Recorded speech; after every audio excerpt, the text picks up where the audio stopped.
Imagine you're watching a single point trace out a path on a screen, not a circle, not a figure eight, but the entire silhouette of, say, a horse, a detailed, recognizable horse, drawn by nothing more than a collection of arrows, each one spinning in a circle at its own constant speed.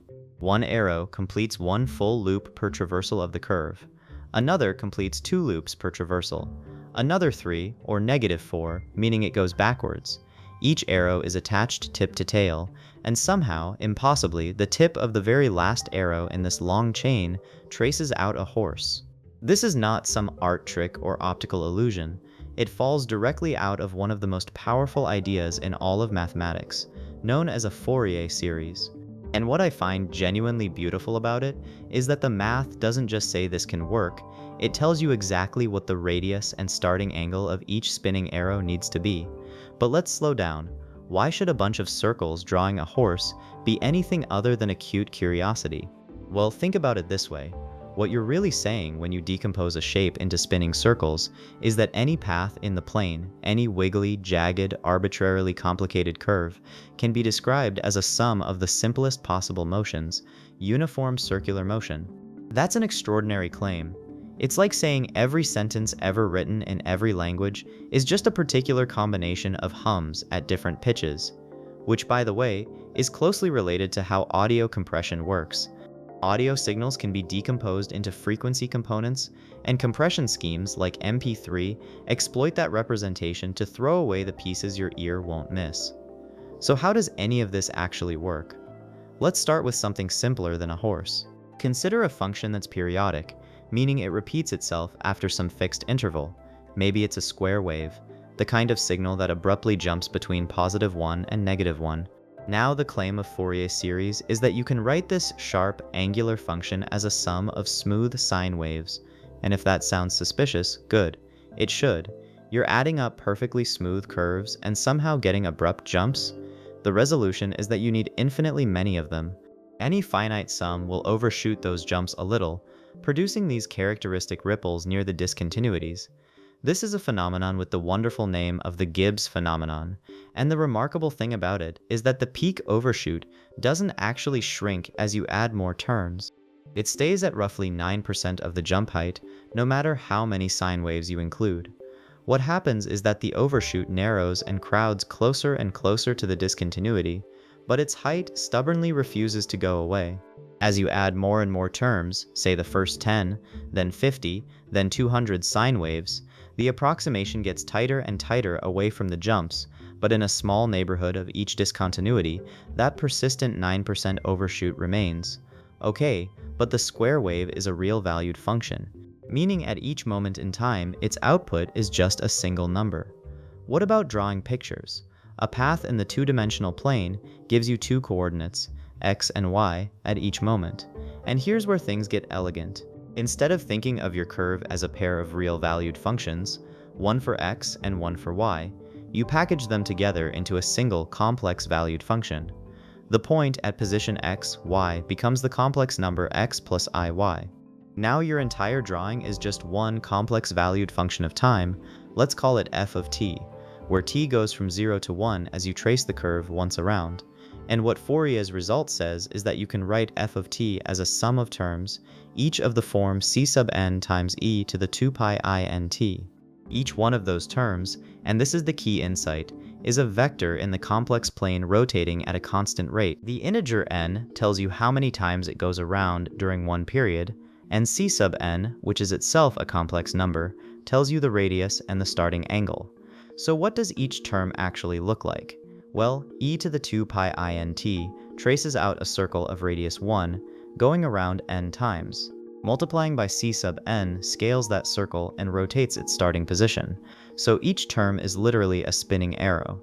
Chain them all together, tip to tail, and the sum of all these spinning arrows gives you the position of the final tip at each moment in time. That's the picture of the horse. Now you might ask, how do you actually find these coefficients c sub n? And this is maybe the most satisfying part. There's a single, clean formula. To find c sub n, you integrate f of t times e to the negative 2 pi I n t from 0 to 1. What's that doing intuitively? The factor e to the negative 2 pi int is unwinding the rotation at frequency n. So if f of t has some component spinning at exactly that frequency, the unwinding holds it still, and the integral picks up a non-zero value.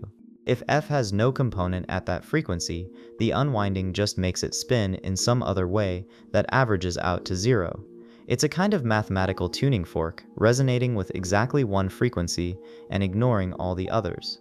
And you'd be right to notice that this is eerily similar to how we extract information from radio signals, or compress audio, or analyze the vibrations of a bridge.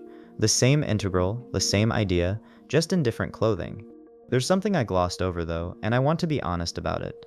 When I say the infinite sum converges to f of t, the precise sense in which that's true depends on how well behaved f is. For a smooth curve, convergence is wonderfully fast. You only need maybe 50 or 100 terms to get something visually indistinguishable from the original. For something with jump discontinuities, convergence is slower. And here's a subtlety that matters. At a jump discontinuity itself, the partial sums actually do converge pointwise. They converge to the average of the left and right limits, which is a clean result. The more delicate issue is what happens near the discontinuity. That's where the Gibbs phenomenon lives, that stubborn 9% overshoot that doesn't go away no matter how many terms you add. It just gets squeezed into a thinner and thinner sliver near the jump. The full story here involves some fairly deep analysis, more than we have time for, but the punchline is that for any reasonable path you'd actually want to draw, the Fourier series works beautifully. So here's something worth sitting with. We started with this image of arrows spinning in circles, a mechanical, almost physical picture. But what we've really uncovered is a change of perspective. Instead of describing a curve by its position at each moment, we describe it by its frequency content, how much of each pure circular motion it contains. These are two completely equivalent descriptions of the same object. One is local, telling you where you are at each instant.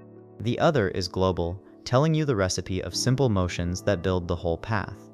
This duality between the time description and the frequency description shows up everywhere.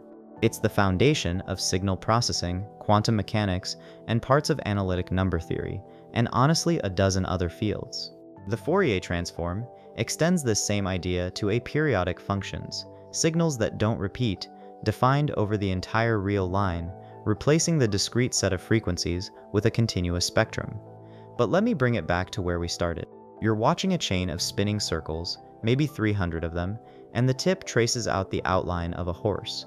Every one of those circles was determined by a single integral, a single number extracted from the shape of the horse by that unwinding trick.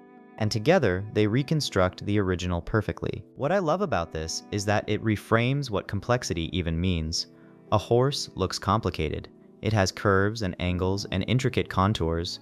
But from Fourier's point of view, a horse is just a list of complex numbers. A particularly beautiful list, sure, but a list.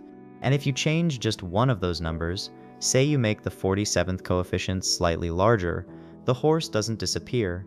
It distorts a little, the way a musical chord changes when you adjust the volume of one instrument, which means that in a very precise sense, the space of all reasonable closed curves corresponds to the space of square summable sequences of complex numbers. The geometry of shapes is the algebra of frequencies. I'm sweeping some technical conditions under the rug here. The sequences need to be square summable, the curves need to be well behaved enough for the series to converge, but the conceptual point stands. That chain of spinning arrows, it's not a trick. It's a window into one of the deepest symmetries in mathematics, the symmetry between a function and its spectrum, and once you see it, you start noticing it everywhere.